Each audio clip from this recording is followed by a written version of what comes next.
Well, it may not be the climax that most at home wanted, but it certainly could be a final to savour. Having any of it. We certainly won't use it as an excuse. This is Ronaldo.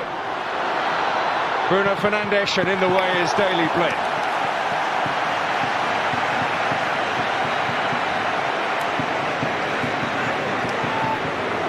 Yeah, nice play, moving the ball across the pitch. Up against De Ligt here. Whenever De Ligt makes a challenge, he tends to get it right. He thought that'd bounce back off his man, but it didn't. Danilo on the charge. Here is Ronaldo. Van Dijk. And he couldn't resist that one when it bounced up in front of him.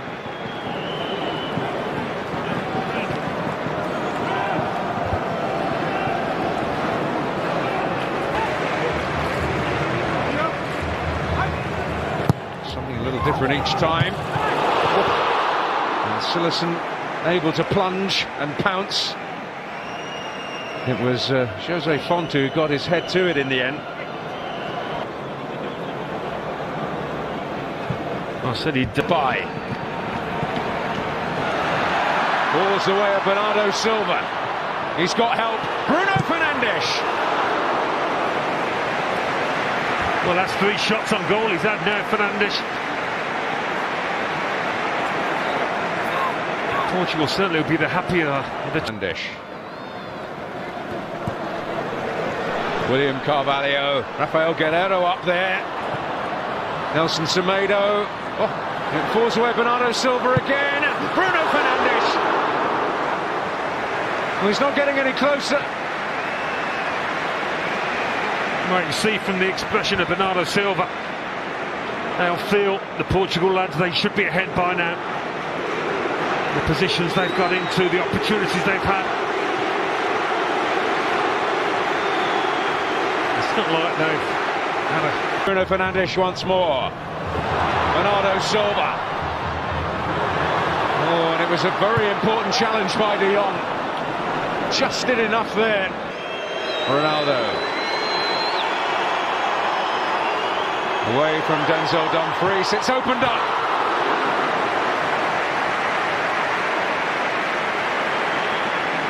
Another effort on target.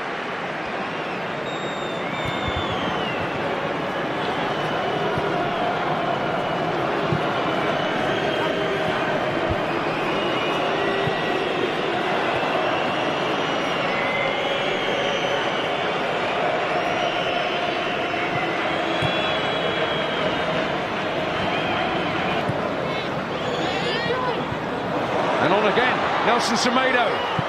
Oh. Post.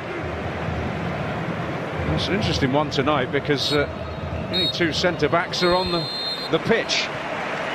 Well, Portugal with less possession are certainly causing the greater threat. Ronaldo warming the hands of Jasper Cillessen. Bruno Fernandes always fancying an effort on goal, and no wonder with 33 to his name at club level this season. But at half-time in the UEFA Nations League final, it is goalless. Very interesting season at Sevilla, Quincy Promes. Played as a wing-back, even as a full-back, as well as sometimes an out-and-out striker this season. Well, it certainly had an impact when he came on against England. Really did make a difference, gave them something different. To Depay.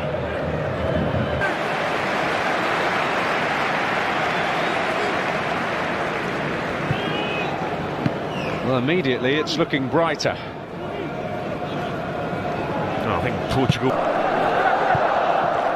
Germany also in that group.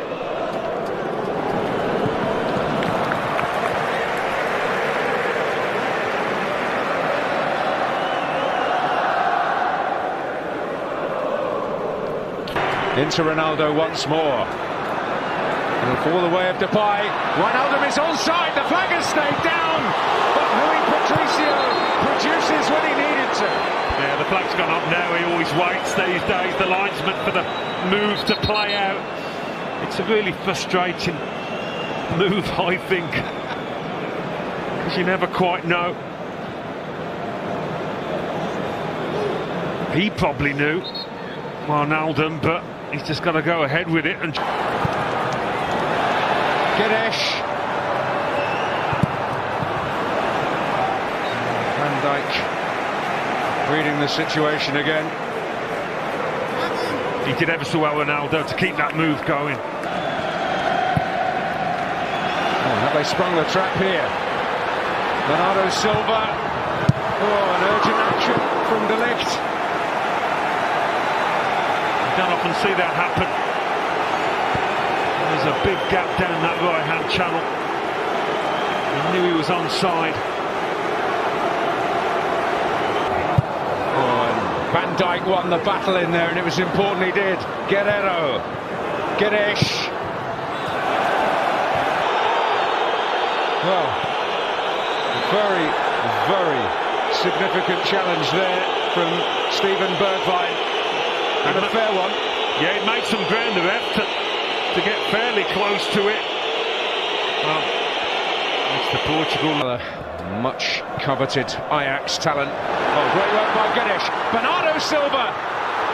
Ganesh! Breakthrough!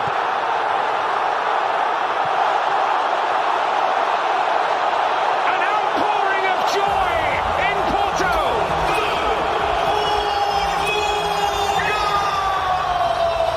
Portugal strike first in the Nations League final. And what a strike it was as well from Guedes. Beautifully struck. Right in the corner it appeared to be. The little nutmeg here that opens up the gap. It's not an easy chance by any means, and Cillessen might feel he could have done better here. But Bernardo, like he did, it is a save you would expect him to make. But he was agile there.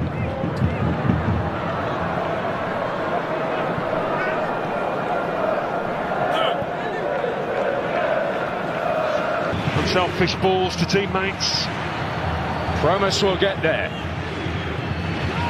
Daley Blind. In comes Denzel Dumfries, and Rafael Guerrero made it his. Free kick awarded in his favour, but a brave and vital piece of defending. Yeah. Wijnaldum.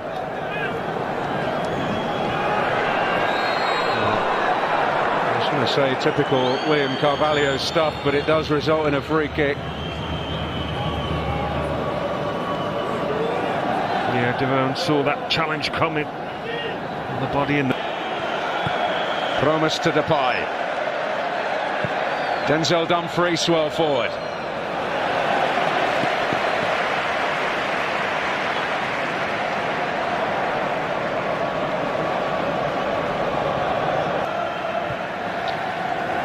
Rafa Silva being ushered forward by Fernando. The blame, Bernardo Silva trying to make his way through. It's a hard man to stop, Bernardo Silva. Hey. Blind, Promise. Oh, and Daron coming onto it.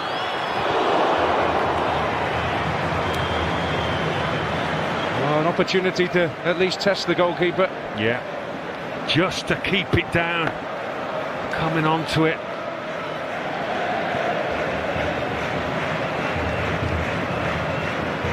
Equalised before they could enact that plan,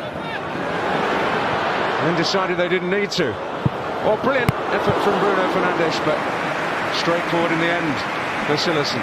Got a good shot on him, hasn't he? He's had about 4 or 5 out there tonight. Very unfamiliar role,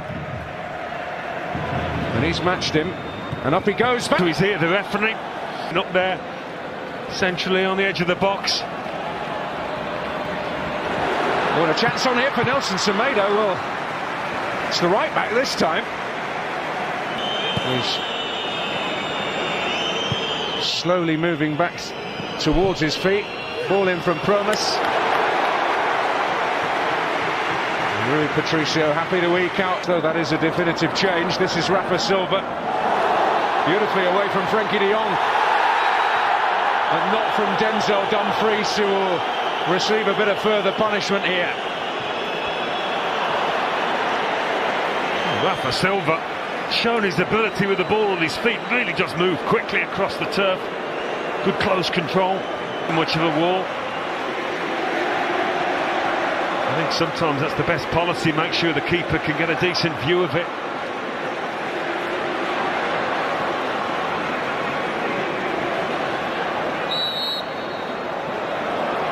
Here it goes. For De Blind. And that's Rui Patricio's and one of the biggest cheers of the night.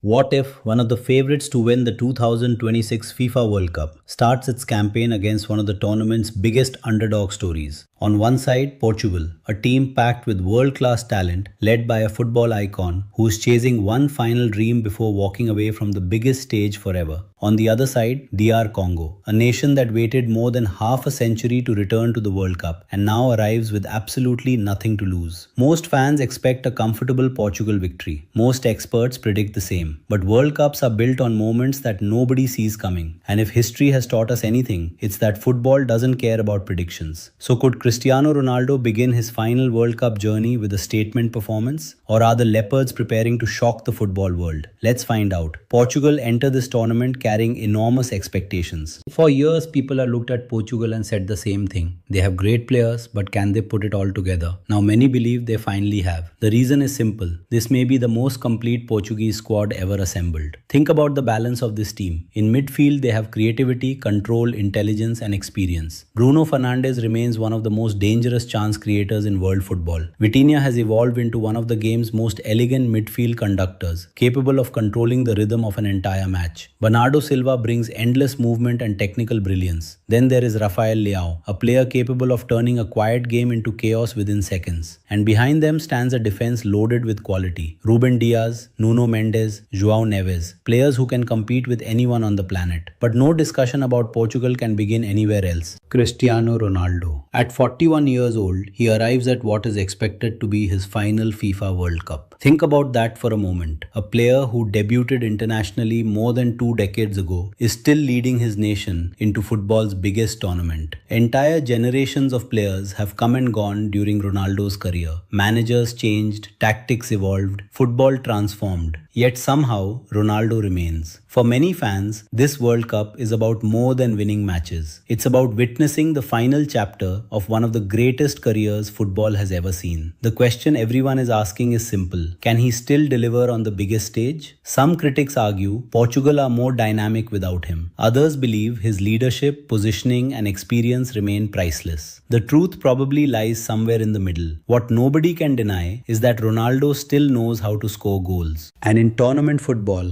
that alone can change everything. But here's what makes Portugal particularly dangerous. This team no longer depends entirely on Ronaldo. Years ago, if Ronaldo struggled, Portugal struggled. Today, that's no longer the case. Bruno Fernandes can decide games. Vitinha can dominate games. Leao can explode past defenders. Bernardo Silva can unlock defenses. Portugal now have multiple paths to victory. That makes them one of the most feared teams in the tournament. Yet despite all the talent, there is pressure. Huge pressure. Because Portugal are no longer considered outsiders. They are considered genuine contenders. Anything less than a deep run will disappoint supporters. And that pressure arrives from the very first match. Now let's turn our attention to a team whose journey could not be more different. DR Congo. For younger football fans, their World Cup story feels almost unbelievable. Their previous appearance came all the way back in 1974. Think about how much football has changed since then. Entire footballing eras have passed, legends have risen and retired, World Cups have come and gone, and through all of it, DR Congo waited, year after year, qualification campaign after qualification campaign, near misses, disappointments, heartbreak. Then finally, they broke through. And they didn't do it the easy way. Their qualification journey was one of the most dramatic stories in African football.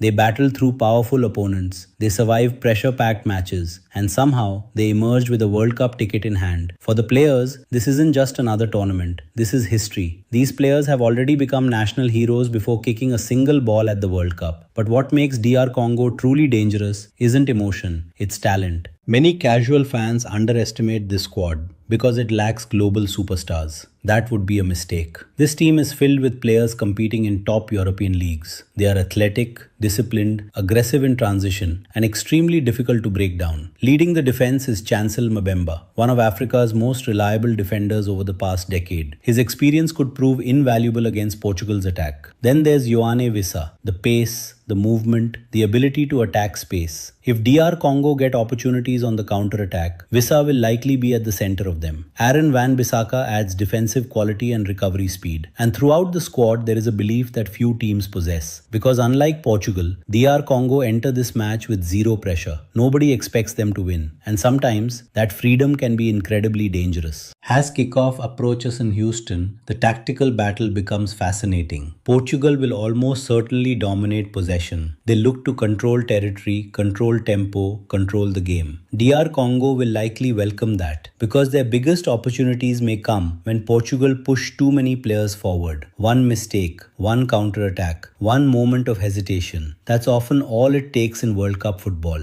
And there is one particular battle that could decide everything. Portugal's attacking stars against DR Congo's defensive organization. If the Leopards can survive the early pressure, frustration could begin to creep into the Portuguese side. And that's when things get interesting. Because football history is filled with favorites who thought victory would come automatically. The question is, will Portugal avoid that trap? Or could DR Congo create one of the biggest stories of the opening round? Because when we return, we'll dive deeper into the tactical matchups, key players to watch, score predictions, and the one shocking scenario that could completely change Group K. We explored the contrast between Portugal's superstar-filled squad and DR Congo's inspiring underdog journey. Now it's time to look at what might actually happen when these teams step onto the field. Let's start with the midfield battle. This is where Portugal hold perhaps their biggest advantage. Modern football is often decided by who controls the center of the pitch, and few teams in the tournament can match Portugal in this department. Vitinha has become one of the most intelligent midfielders in world football. His ability to receive under pressure, escape tight spaces, and dictate tempo is extraordinary. Alongside him, Bruno Fernandes constantly searches for opportunities to create danger. Most players see passes, Bruno sees possibilities. That combination could create major problems for DR Congo.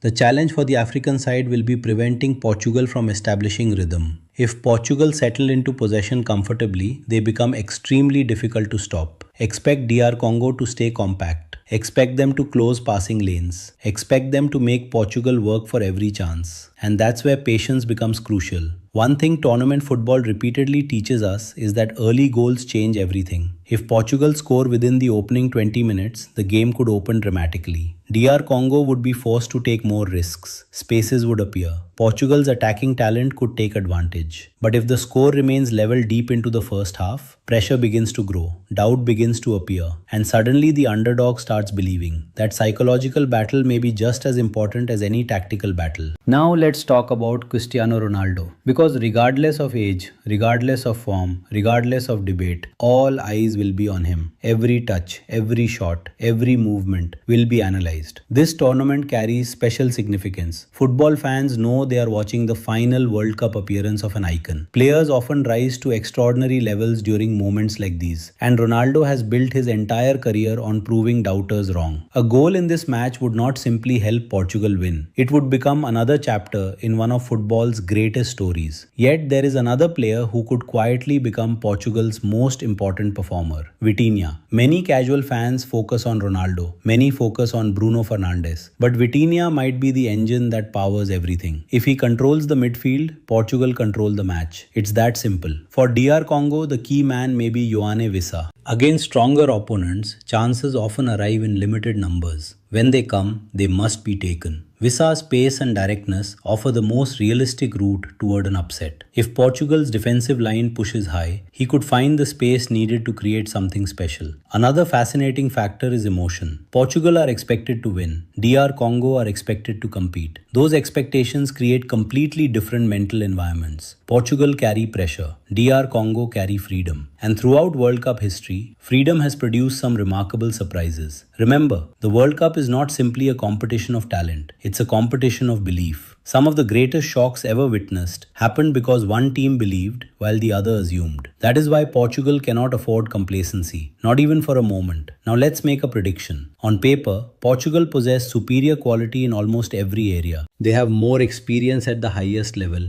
more depth, more creativity, more match winners. Over 90 minutes, those advantages are difficult to ignore. However, DR Congo are unlikely to make things easy. Expect a disciplined defensive performance. Expect physical battles. Expect moments where Portugal are forced to remain patient. The first half could be tighter than many expect, but eventually Portugal's quality should begin to tell. A clever pass from Bruno Fernandes, a midfield breakthrough from Vitinha, a decisive finish from Ronaldo or Leao. Those moments are what separate contenders from underdogs. My prediction: Portugal 2-0 DR Congo. A professional performance rather than a spectacular one. A result that gives Portugal the perfect start while reminding everyone that World Cup victories are rarely straightforward. For DR Congo, even defeat would not end the dream. The battle for qualification often extends far beyond the opening match, and this team has already shown remarkable resilience throughout their journey. But for Portugal, this game represents the first step towards something much bigger, a possible World Cup title, a final Ronaldo story, and perhaps the realization of a dream generations of Portuguese fans have waited to see. The stage is set, Houston is ready, millions will be watching, one team chasing glory, one team chasing history, and when the whistle blows, only one thing is certain: the World Cup never follows the script for long. That's why we watch, that's why we believe, and that's why Portugal versus DR Congo could be far more memorable than anyone expects.